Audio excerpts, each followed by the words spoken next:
200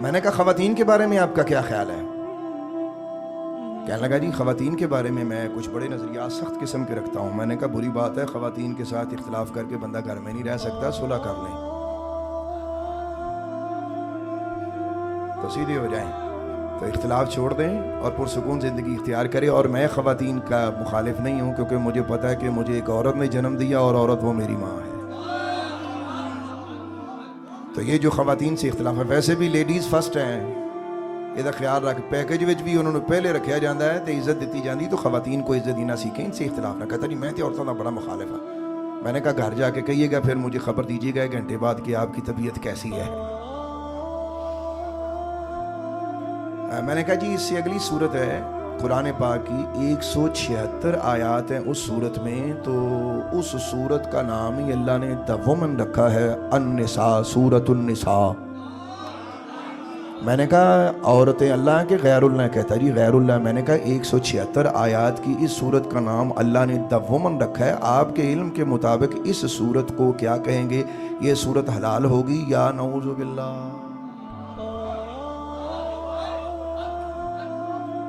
بھئی میری آواز آ رہی ہے یا آپ کو اوپر سے گزر رہی؟ اچھا غور کیجئے گا ذرا. لے جی ہم اس سے آگے بڑھتے ہیں. میں نے کہا اس سے آگے بڑھے. میں نے کہا جی المائدہ کون ہے؟ The food. میں کہا جی ٹھیک ہے چلے گا. میں نے کہا آپ یہ بتائیں 120 آیات کی یہ صورت ہے. کتنی آیات کی؟ دسترخوان کھانا. میں نے کہا 120 آیات کی صورت کا نام اللہ نے کھانا رکھا ہے، یہ اللہ کے غیر اللہ کہتا ہے جی غیر اللہ. میں نے کہا آپ دیانتداری سے بتائیں آپ کے اصول کے مطابق کیا قرآن پاک کی یہ صورت حلال ہوگی یا استغفر اللہ؟ میں نے کہا اس سے آگے بڑھیں. میں نے کہا اس سے اگلی صورت ہے انعام، سورہ الانعام. کیا ہے؟ کہتا تھا کیٹل. میں نے کہا چلے گا. 165 آیات کی یہ صورت ہے. لفظوں پہ غور کیجئے گا. کتنی جی؟ 165 آیات کی یہ صورت ہے. آپ غور کیجئے گا اللہ نے 165 آیات کی صورت کا نام الانعام رکھا، مویشی. لفظوں پہ غور کیجئے گا. میں نے کہا یہ لفظ جو ہے یہ اللہ یا غیر اللہ کہتا ہے جی غیر اللہ. میں نے کہا جانور کے نام پہ پوری صورت، توبہ توبہ. میں نے کہا اتنی آیات کی یہ صورت ہے. اگر آپ اجازت دیں تو میں نے کہا ذرا اس سے آگے بڑھوں. اب آپ کو پرسنالٹیز کے نام پہ پریشانی ہے، پہلے ان کا جواب دے لیں، ابھی اس سے اور آگے آ رہی ہے. میں نے کہا ذرا اس سے اور کچھ صورتیں آگے بڑھیں. تو اللہ نے قرآن پاک میں ایک صورت رکھی جس کا نام ہے سورہ یونس. 109 آیات ہیں سورہ یونس کی. کیا بولا؟ کہتا جوناح. میں نے کہا یونس تو اپنا نام لے، میں اپنا لے رہا ہوں. میں نے کہا 109 آیات ہیں اس صورت کی. لفظوں پہ غور کیجئے گا. میں نے کہا اگر غیر اللہ کا نام آنے سے صورت حرام ہو جاتی ہے تو حضرت یونس اللہ کے غیر اللہ کہتا جی غیر اللہ نبی ہیں. تو میں نے کہا ان کا نام تو پوری صورت پہ آ گیا، اب کیا ہوگا؟ میں نے کہا اسی کے ساتھ اگلی صورت ہے سورہ ہود. اس کی آیتیں ہیں 1 2 3 123. میں نے کہا مجھے یہ بتائیں کہ پوری صورت اللہ نے 123 آیتیں اپنے نبی کے نام پہ رکھی، یہ بھی حضرت ہود ہیں، پیغمبر ہیں.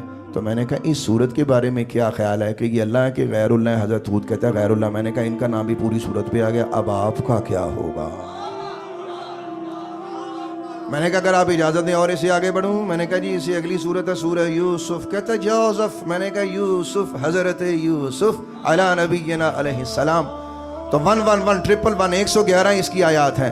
میں نے کہا غور کیجئے گا 111 آیات والی سورت کا نام اللہ نے اپنے نبی کے نام پر رکھا. آپ کے اصول کے مطابق یہ سورت حلال رہ سکتی ہے؟ ذرا بتائیے گا. اور تھوڑا سا آگے بڑھیں. ایک سورت ہے الرعد. الرعد رعد نہیں، کہتا تھنڈر. میں نے کہا دا تھنڈر. صرف تھنڈر نہیں ہے، گرج، کڑک. پنجابی چینو کہتے ہیں کڑاکا. میں نے کہا اس کی 43 آیات ہیں، 43 آیات ہیں. دا تھنڈر، گرج، کڑاکا. اللہ کی شان یہ ہے کہ خدا نے پوری صورت کا نام کڑاکا رکھ دیا. میں نے کہا یہ اللہ کے غیر اللہ. میں نے کہا یہ برداشت ہوگا؟ آپ کے اصول کے مطابق کیا فیصلہ ہے؟ سوچی بہ گیا. میں نے کہا ابھی سوچ تھوڑی سی وسیع رکھیں، ابھی اور بھی بات ہے، آگے ختم نہیں ہوئی ہے. میں نے کہا اسے آگے بڑھیں. ابراہیم، کہتا ابراہم، میں نے کہا حضرت ابراہیم، سورت ابراہیم۔ میں نے کہا اب یہ بتائیں کہ اللہ وحدہ لا شریک جل جلالہ نے اپنی اس پوری سورت کا نام اللہ نے ابراہیم رکھا، اور سورہ ابراہیم کی آیات ہے 52۔ میں نے کہا 52 آیات کی سورت کا نام اللہ نے اپنے نبی کے نام پہ رکھا، بتائیے اس سورت کے بارے میں آپ کا کیا فتویٰ ہے؟ میں نے کہا سورۃ النحل، کہتا دبی، میں نے کہا جی دہانی بھی کہہ سکتے ہیں آپ، چلنے دیں۔ میں نے کہا 128 آیات ہیں سورۃ النحل کی، یعنی مکھی والی سورت کی۔ میں نے کہا ذرا بتانا پسند کریں گے کہ 128 آیات کے مجموعے کا نام اللہ نے مکھی رکھا، آپ کے اصول کے مطابق یہ صورت حلال رہ جائے گی؟ میں نے کہا اور میرے پاس وقت نہیں ہے، میں 11 اور 12 کو ماننے والا ہوں، ماننے والا تو میں بہت کچھ ہوں، لیکن یہاں 12ویں کی نسبت سے 12واں حوالہ ایک آپ کو دینا چاہتا ہوں۔ میں نے کہا مریم،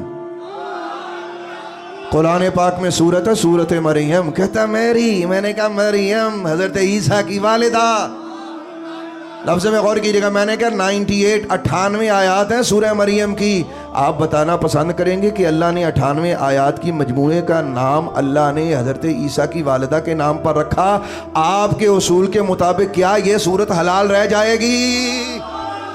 اس سے بھی آگے بڑھیں، یہ 12 نہیں، میرے پاس یہ بہت ساری باتیں، آپ گھر میں جا کے اس کو دیکھیے گا، میرے پاس وقت نہیں ہے، میں نے آپ کو صرف مفروضہ دیا، سمجھیے گا ذرا اور لطف لیجئے گا۔ اللہ کے کرم سے میں نے آپ کی خدمت میں خوبصورت بات کی ہے۔ میں نے کہا قرآن پاک میں ایک سورت ہے سورہ منافقون، لفظوں پہ غور کیجئے گا، اللہ نے پوری سورت کا نام منافقون رکھا، اللہ اکبر۔ میں نے کہا اگر برداشت کر سکے تو ایک اور ہے، میں نے کہا چھوٹی سورت ہے بظاہر، اس کا نام ہے سورۃ الکافرون، وہ اللہ کے بندے منافقون کا نام سورت پہ آیا، کافرون کا نام سورت پہ آیا، وہ برداشت ہو رہا ہے۔ میں نے کہا اور چونکہ میں سرکار دو عالم کا غلام ہوں نا، مدنی تاجدار کا نوکر ہوں نا، مدینے والے کے قدموں پاک کی خاک کے ساتھ مجھے نسبت ہے نا، تو میں نے کہا ایک سورت ہے جس کا نام ہے سورہ محمد، لفظوں پہ غور کیجئے گا، 38 آیات والی وہ سورت ہے، 38 یعنی 38 آیات ہیں سورہ محمد کی۔ میں نے کہا 38 آیات کے مجموعے کا نام اللہ نے محمد رکھا، لفظوں پہ غور کیجئے گا۔ آپ کی اس علمی ٹھوکر کا جواب میں نے دیا، اگر نام رکھنے سے چیزیں حرام ہو جاتی تو نعوذ باللہ استغفر اللہ، قرآن پاک کی یہ صورتیں آپ کے اصول کے مطابق حلال نہیں ہے، توبہ کیجئے اور ہمارے ساتھ شامل ہو جائے۔ آپ کا رویہ انتشار والا ہے، ہمارا رویہ اعتدال والا اور محبت والا ہے۔ میں نے کہا اس سے آگے بڑھیں، اگر آپ برداشت کر سکے تو ایک چھوٹا سا میرا آپ کو پیار بھرا ایک اور میرا آپ کو ایک مشورہ ہے۔ میں نے کہا آپ نے یہ کہا کہ چونکہ غوث اعظم کی 11ویں میں غوث اعظم کا نام آتا ہے اس لیے حرام ہے۔ میں نے کہا آپ کس کے بیٹے ہیں؟ کہتا ہے میرا نام ہے عبد المغیث، میرے فادر کا نام ہے عبداللہ۔ میں نے کہا تو پھر آپ ابن عبداللہ ہوئے نا؟ میں نے کہا آپ پر آپ کے ابا کا نام ہے نا؟ کہتا جی ہاں۔ میں نے کہا عبداللہ وہ اللہ ہیں یا غیر اللہ ہے؟ کہتا جی غیر اللہ ہے۔ میں نے کہا اپنے وجود کے بارے میں ذرا سوچئے گا کہ اس اصول کے مطابق آپ کا وجود حلال رہ سکتا ہے؟